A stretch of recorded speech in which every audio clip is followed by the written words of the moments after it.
Hello, I am Test Drive and welcome to episode 44 of Forza Motorsport 2. Where in this episode I have decided to take on the Extreme Performance Shootout, which is basically for V12 cars. As you could tell, here's everything we're racing against. There's some pretty fast cars here. Maserati MC12, the Enzo Ferrari, F50, Zonda GTR, yada yada yada. I have a great idea for this, and I'm calling it the meme car because I may or may not have driven this specific car during like 7 or 8 different championships in my original Let's Play of this game because it's extremely overpowered and extremely good, but I don't care because I want to use it again. So we're going to be using the 96 Ferrari F50 GT, which was a DLC car for this game. Of course, we can't change the color because it's only red. 250,000 credits, most expensive car I have bought so far, and we are going to just go straight into the race. I'm excited to use this car again because it's really fast and it's really good at handling. So we have 4 races. We have Sebring, New York, Suzuka, and Sunset Peninsula reverse infield. So let's get started on Sebring. Hi, Rhino. You remember this car? You remember how many times I used this car on my original fucking playthrough of this game? And yes, it is the God car. And of course, like I said, I had to use it. There's no way I couldn't have used this car.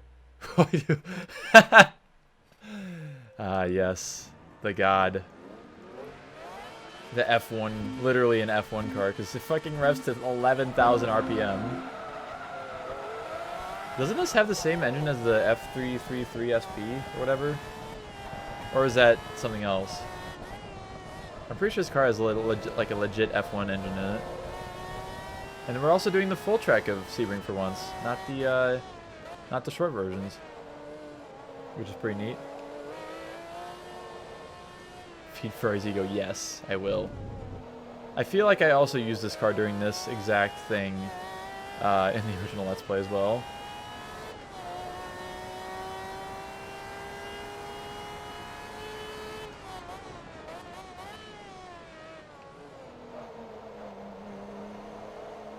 Has a little bit of understeer. But God, it fucking goes out of corners though. No wheel spin at all in second gear. And it's fast as hell.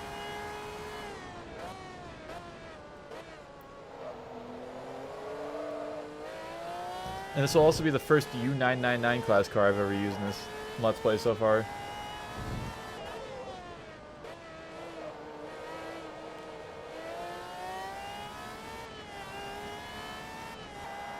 Was this actually a road car? I guess it was, because it does still have a spot for the license plate.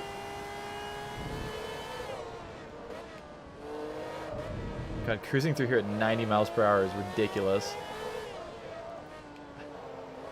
Slow down like 40, 50 miles per hour in like Civics through there. Yeah, I don't remember. I know it's a ridiculous engine, and it has 11,000 RPM red line. So therefore, it is very fast engine.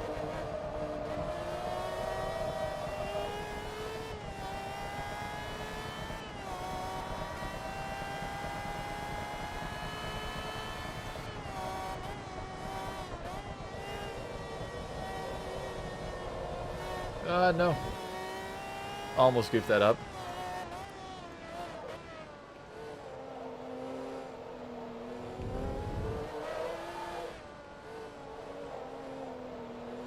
This thing is just glued to the ground though.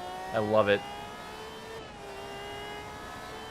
Pretty sure, actually, now I think about it, I used this car in Project Gotham Racing 4, I'm pretty sure. Or maybe it was PGR 3 I used it in. One of those PGR games this car was in and I used it in a playthrough, and I ran off the road. Too much fast. God. Please. Road legal F50, yeah. That'd be ridiculous.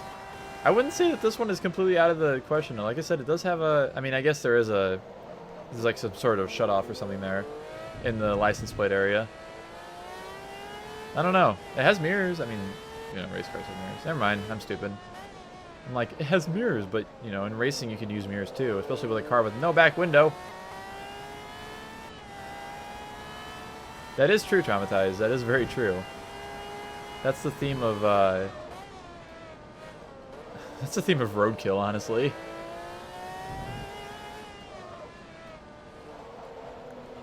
And also possibly something that I'm going to want to make sometime in this year, show-wise.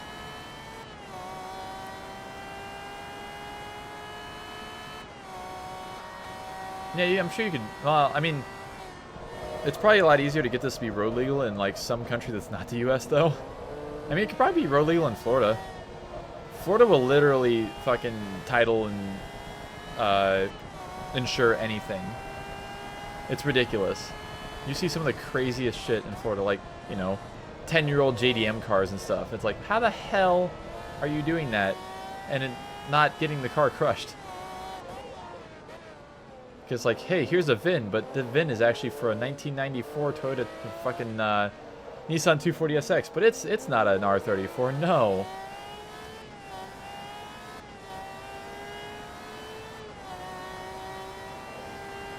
I mean, I know BS for Build did a Trofeo Huracan. Oh, you weren't talking about Huracan, you were talking about Gallardo. Oh, no, it's still legal, but they will still do it.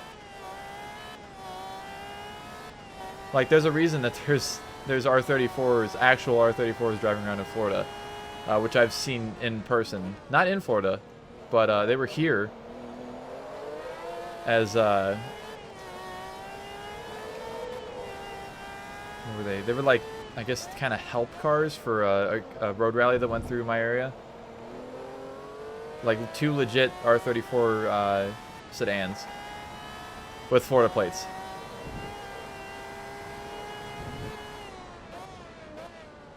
Yeah, this car is going to make short work of these races as well. Long episodes, what are those?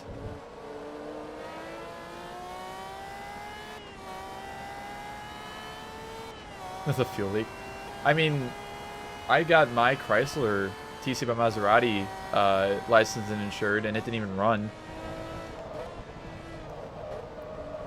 Like, they never looked at it. I mean, they never looked at it at all.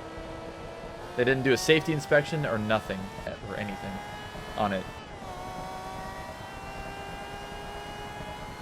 Yeah, those are, that's the extent of R34s I've seen. Actually, I think I did see 1 or 2 down in Atlanta when I was down there for Formula Drift. I saw, maybe they were R32s or 3s, I don't remember.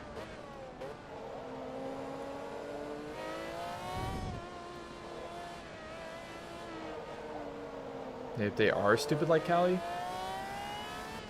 Because I know California's kind of stupid with the emissions rules.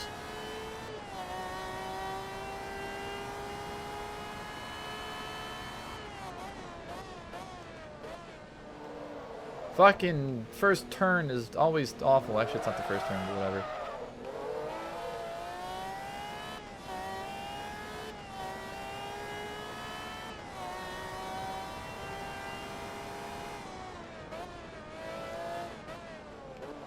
Well, wouldn't you want that to not be like California then? Because I know California is like stupid strict on emissions, no matter where you are in the state.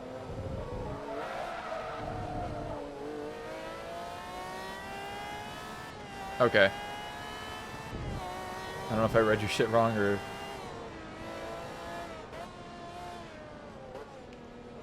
No? I read it right. You did it wrong. You said it wrong.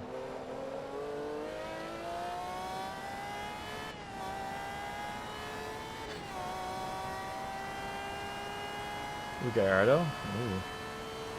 I've actually seen a few exotic cars cruising around where I live, actually, surprisingly, in St. Louis.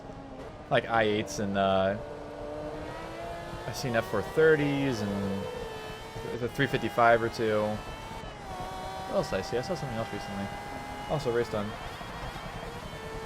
mechanic and methane ignitions. Jeez. Exactly 28,000 credits. I like it. Almost level 32. Hell yeah. We're getting some progress tonight. I like it. I like progress.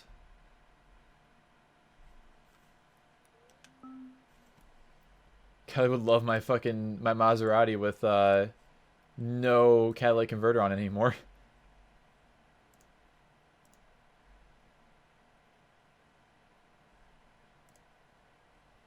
Also, I don't think Illinois has emissions testing. I know they don't have safety inspections at all, which is kind of crazy for a state that uses a shitload of salt. And everything is rusted out in. But I know they don't have safety inspections. Not sure about emissions. I don't think they do, because, like, you know, the amount of people I see with, like, engine swapped Blazers and fucking S10s and shit. Like, newer ones. Smoke compliant. Jeez, that is some potent shit there, Jake. What the hell have you been eating?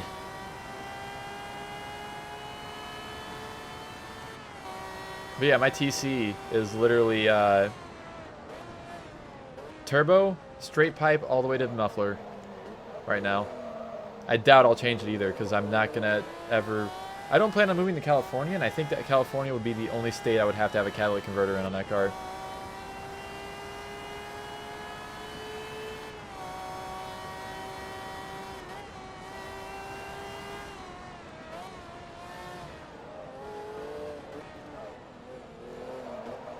And I do plan to drive it through California, which will be funny. Although, I have Missouri license plates, so therefore, they can't do shit.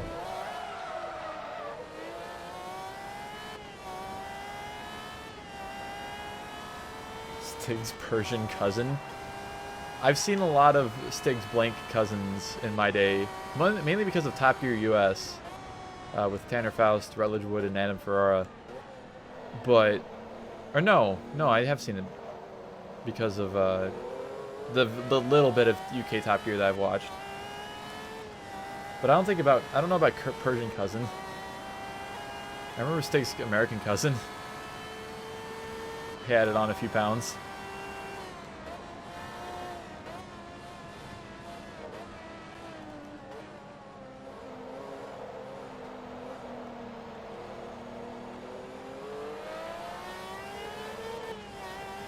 God, this car is so ridiculous. So fucking fast. Nissan.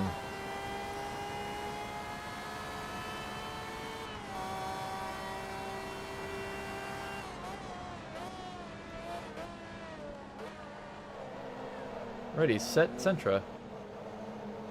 It just says ready, set. It doesn't actually say another word after that.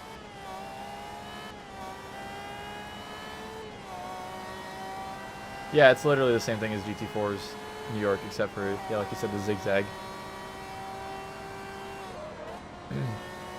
Because, I wonder if they both could be based off an actual map of New York City's Times Square. Huh.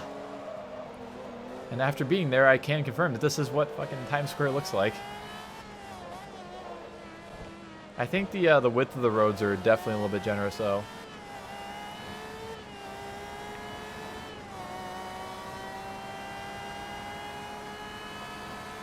Maybe. I don't know.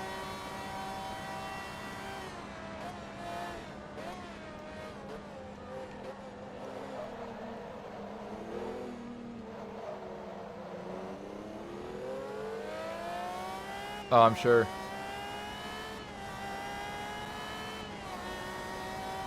Honestly, any kind of weird car that a cop won't recognize is going to be getting a lot of attention. Like, you should see the amount of attention I get with my fucking TC by Maserati whenever I take it out. I had a cop. I went to a little car meet thing just for, like, turbo Mopars. And, you know, there was the... there were a couple there, like a Shadow and a Town and Country wagon and stuff. And there was my car. Which, keep in mind, my car also has a 1989 Missouri license plate on it because, you know, legal rules say that, hey, if you send this in and it's a free number, you can use an actual license plate from 1989 on your car from 1989, which is pretty cool. And this cop literally pulled up behind my car as we were sitting in the restaurant eating. Literally pulled up behind my car, stared at it for like 20 minutes, just sat there and looked at it, like literally got out of his car, looked at it a little bit, and just sat there. And then drove off because I guess that he realized that it was, in fact, 100% legal. Because it was a combination of a weird car and also a weird license plate, because it's an all red license plate. You know, Missouri's license plates have been white with you know, like a blue background, or, well, a white plus blue plus green background for the past 24, 23 years probably. I'm about to catch somebody. Hello? What are you in? Ooh, it's a 575. Maranello. Fun car. I'd love to drive one of those at some point. That would be a Ferrari I would own, honestly. A 575 or a 550. I would absolutely own one of those. Because I'm pretty sure you can also get those with a gated stick still. If not, then I'm getting a 456. W12 Nardo. Let me just switch my game to fucking Test Drive Unlimited real quick, and I'll be right on that, Jake. Or Gran Turismo 4, I guess. 5, 6.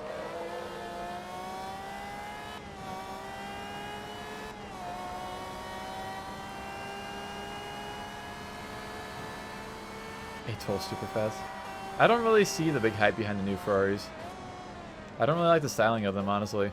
I like the older ones better.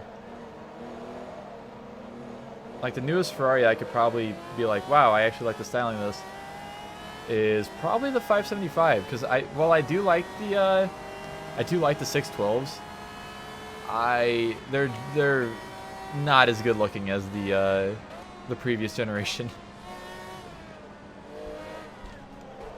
I mean, I'm sure it's fast, but like, you gotta cruise in style though.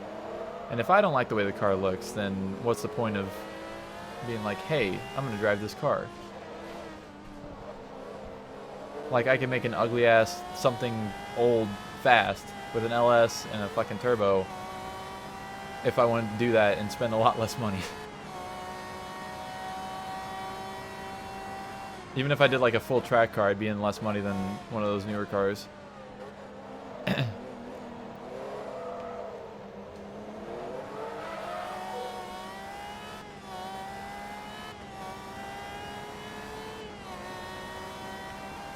I'm a weird car person because I'm like, I don't really care if my car is like super fast or not. I just want it to be cool looking, cool to me, and any kind of speed it has on top of that, I will take. That's why I ideally drive a Lexus LS400. Hey, level 32. Ooh, new Nissan 350Z race cars available in the Nissan dealership. Very nice. I have a 10% discount on transmission and driveline upgrades. Nice. This is my first Ferrari, isn't it?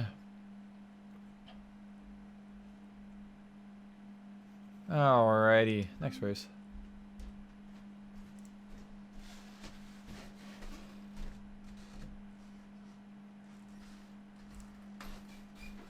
What a raffle. Ooh. Speaking of raffles, I'm curious of who's going to win the VinWiki 993 Porsche. Because I may or may not have tried to enter myself in that, which I have successfully done because I've done the VinWiki app and done like 40 posts at this point. I'm curious. They said there was like 275,000 people on that app though, so like the chances are not incredibly great, but they're not the worst chances.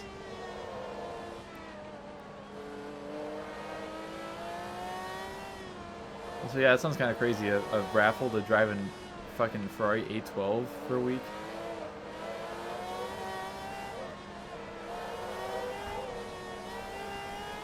Sounds kind of weird, but not completely out of the question. If somebody's gonna make a lot of money off of it, then hell yeah. And plus they get the car back in the end, so therefore they're not like giving away the car completely. Ah, bastard.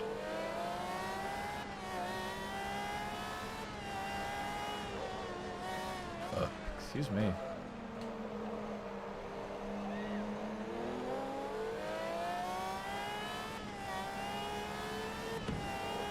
I think there was a raffle to sit in the Batmobile that we had at the car dealership I worked at. There was a raffle to sit in a fake Batmobile. Not a real Batmobile off of the 66 show. A fake one. So, yeah.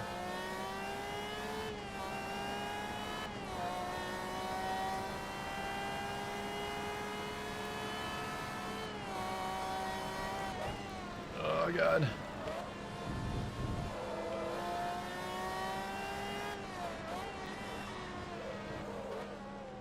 I'm not paying attention in the slightest. Where am I going, by the way? I need to go that way. This is not the short track.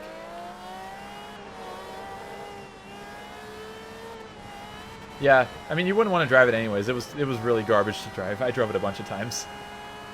The fact that there's no steering wheel on the top and no steering wheel on the bottom is very bad. It overheated a lot.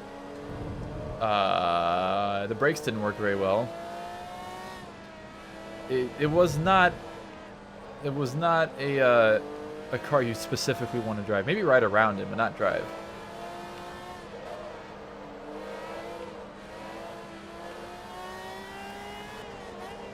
But that's how capitalism works.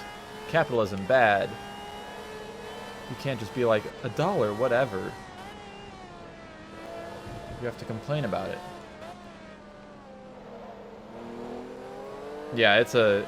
Although I'm sure the actual move, or like the show, cars in the show were probably not great either to drive, because, you know, they were based on whatever 60s cars they could get their hands on. Yeah, this one was not great, for sure. I drove actually 2 different Batmobiles, now I think about it. There was one that was based off of like a Lincoln something or other, like a 60 Lincoln. And one that was based off of, I think the one that my boss actually had for years and years was the one that was based off of a Corvette. Like a mid-70s Corvette, like a 76. So the 350 was an automatic, yada, yada, yada. Also had a clutch pedal, but it was an automatic. The clutch pedal did nothing, which was dumb. I don't know why it was never removed, because you push it and it just does nothing. Yeah, it's weird. I could complain about that car all day. It also went dead a lot. The battery went dead a lot. And it didn't run right because the carburetor always had issues. And the list goes on and on about complaints about that thing. And it had no doors. That's like the other big complaint I have about it, or had. You had to climb over the side every time, and it was not too easy to do so.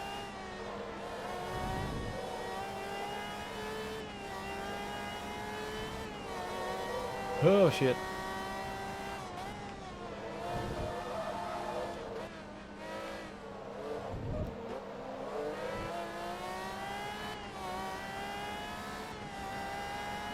The other one at least had doors.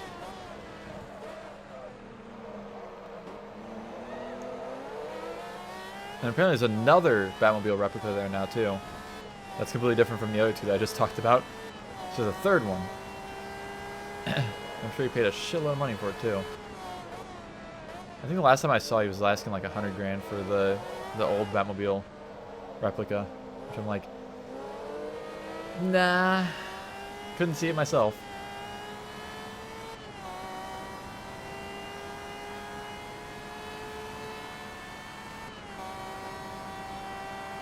Car is so fast. I want to drive an F50 someday. That'd be great. Yeah, 100K for a replica Batmobile on a 76 Corvette engine and chassis and shit. Oh god.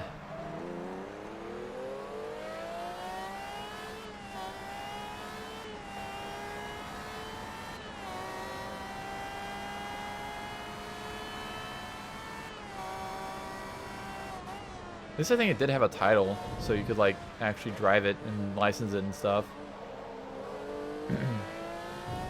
Shit.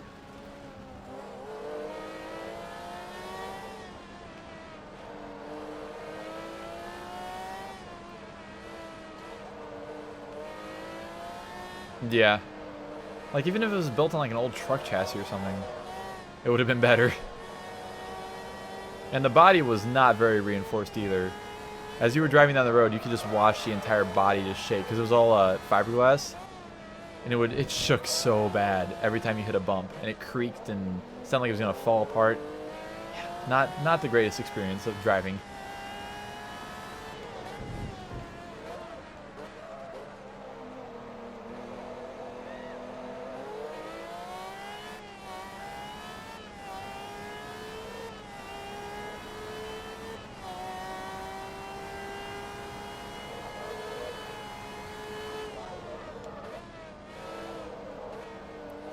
I want a C4 Corvette someday. Speaking of Corvettes, random note. I want a C4 Corvette. Pretty much. Oh god, please no. Stop. Comrade. What the hell? I'm pretty sure I was not touching the grass there. I don't know why the car randomly shot off to the right.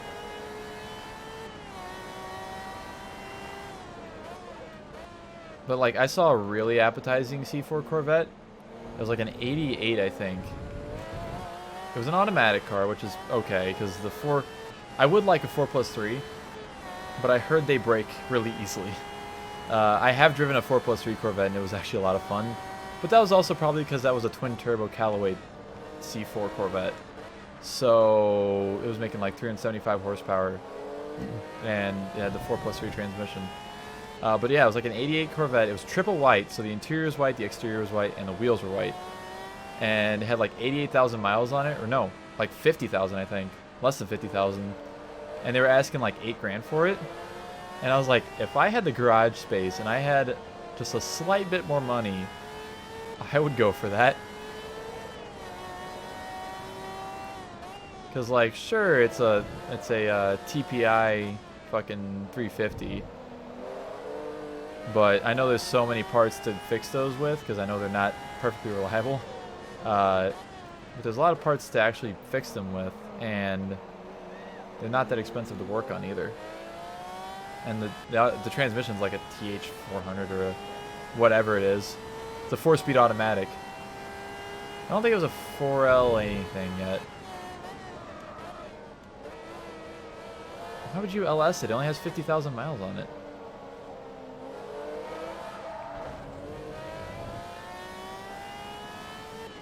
That's not the spirit of the C4. That's the spirit of the C5. Shit. What am I doing? I am not paying attention. That's what I'm doing. God damn it. Help.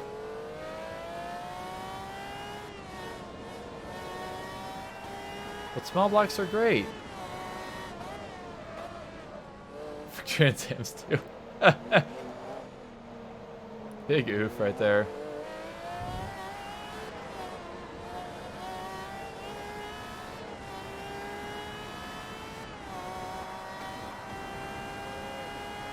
I win after minor difficulties. I like how my best oh shit, there goes the car. Rip. Oh, almost hit a wall. Oh, and spun out. Rip.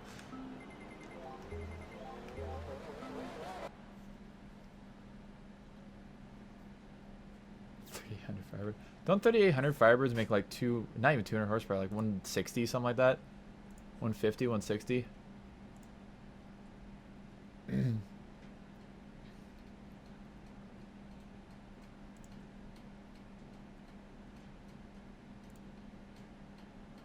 Reskin Camaros. Last race, Sunset Peninsula.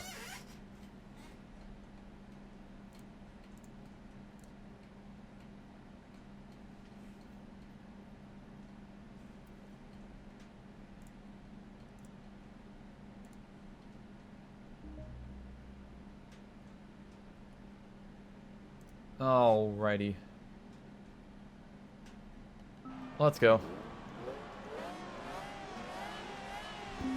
An option for the Camaro? I mean, they were different cars. Like, you know, a Trans Am and a Camaro Z28 are basically the same thing. They don't really get any better or any worse, either way you go. Except for the third gens. I know the third gen Trans Ams have a better drag coefficient than the third gen Camaros. What about those 5th gen Trans Ams? Oh, wait. Big oof for Pontiac right there. At the time that the 5th generation Trans Am would have came out, they were building the Pontiac G3 and the G5. So you could see where that went. Poor Pontiac.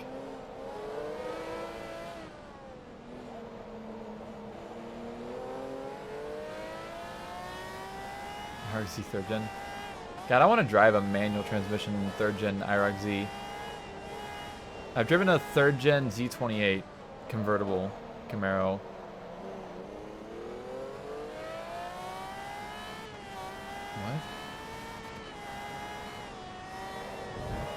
What? I've never heard of such a thing.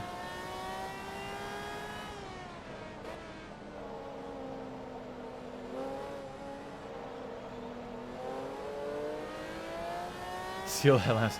You just have you don't have the headlights on in the Trans Am, therefore you have best drag coefficient because no pop-ups. I know all this because I researched a lot about third gens whenever I made my third gen Firebird review, or not really a review video, but a tour video. I haven't taken a picture of this car yet. I should do that.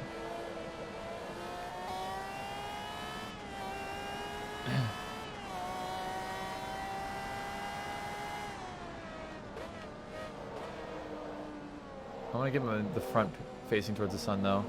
There we go, that works. Yeah, but the IROC Z is a lot more differently shaped.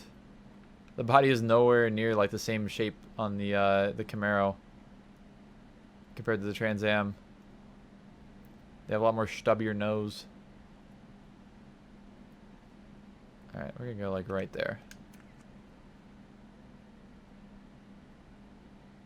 Well, the concept had like headlight covers too, which helped out.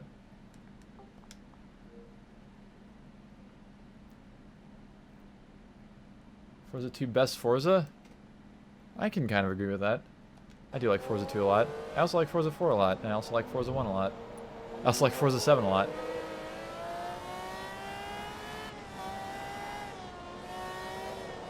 But tune port injection though, broski. TPI. 235 horsepower of Flaming Fury.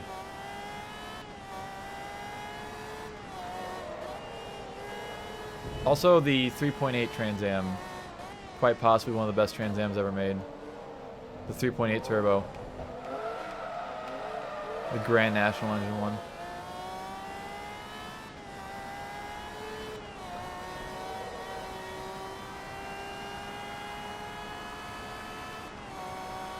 You're supposed to just go around the spoiler. That's what it is.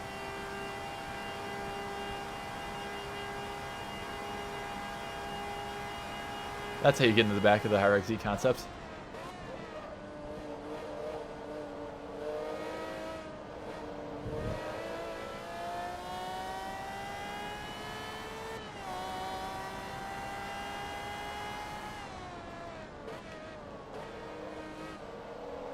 I want to drive a 3.8 turbo Trans Am, honestly. I want to buy a 3.8 turbo Trans Am. That's like the main Trans Am I would actually buy, honestly. I don't really care much for the second gens. Don't really care much for the fourth gens. Although the earlier LT1 cars do look nice. The LT1 WS6s.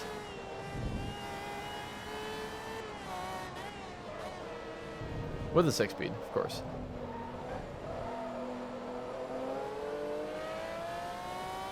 Dodge has the best IROC, and they also have the most recent IROCs. So therefore, Dodge best.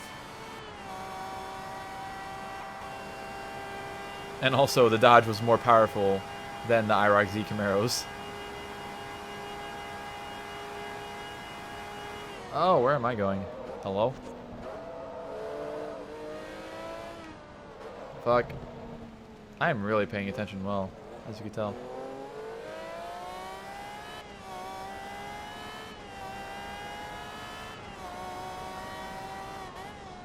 What is your hard truth? Daytona IROC. Great car.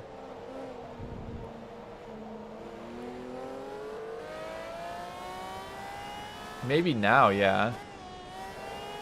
Dodge doesn't really do anything now. They make trucks and some cars, and that's it. But back in the 90s, especially the early 90s, Dodge was doing something. Daytona IROC, the 16-valve TC with Maserati. I'm not surprised if it was still. Of course, the SRT8 cars were good too. The early SRT8 Chargers and 300s and the Magnums. Fantastic cars.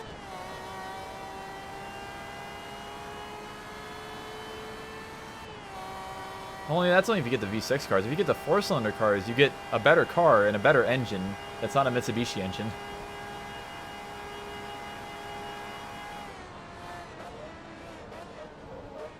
Dodge Stealth pace car, yes.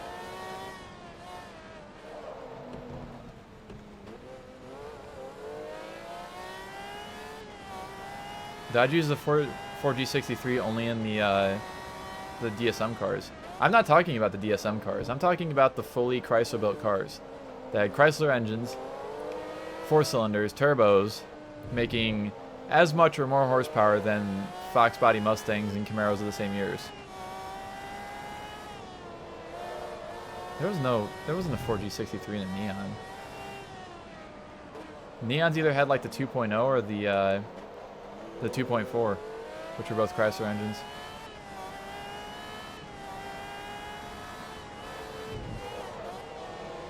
Hello 575. Goodbye 575. No 4G63 for Neon.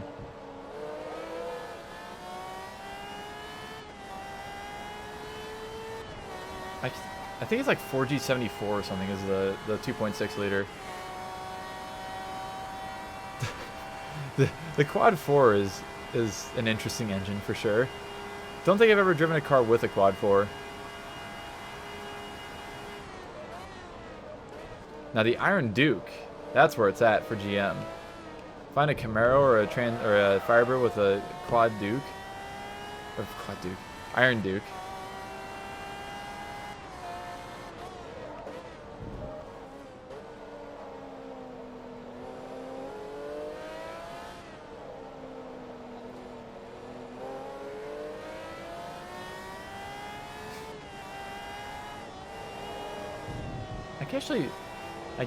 I think the IROC Daytona, they like 227 horsepower, I think.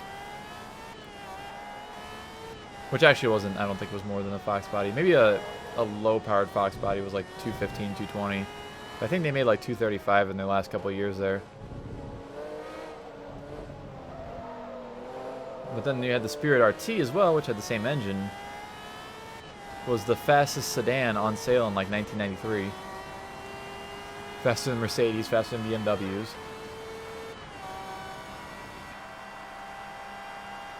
I don't know what's going on anymore. 28,000 credits, exactly again. Very nice. I didn't even look at my thing, but hey, centrifugal supercharger upgrades. Yes, I would love a centrifugal supercharger for my Ferrari F50. Very nice. And so that will conclude this, and we have the Chrysler ME412 concept, which I can use well before the end of the game this time, luckily, which would be nice. And there it is. I think this is the newest game that has this car in it. Because I know Midnight Club 3 has this car. This game has this car. And I think there's like one other not AAA game that has this car. I can't remember though. But anyways, there it is. Yeah, the race is Mopar. Because they brought it to Radwood in Detroit. Anyways, we are 121,000 credits from driver level 33, not 23. I'll look at my stats again real quick, just because. There we go. We're almost at 50% through the game.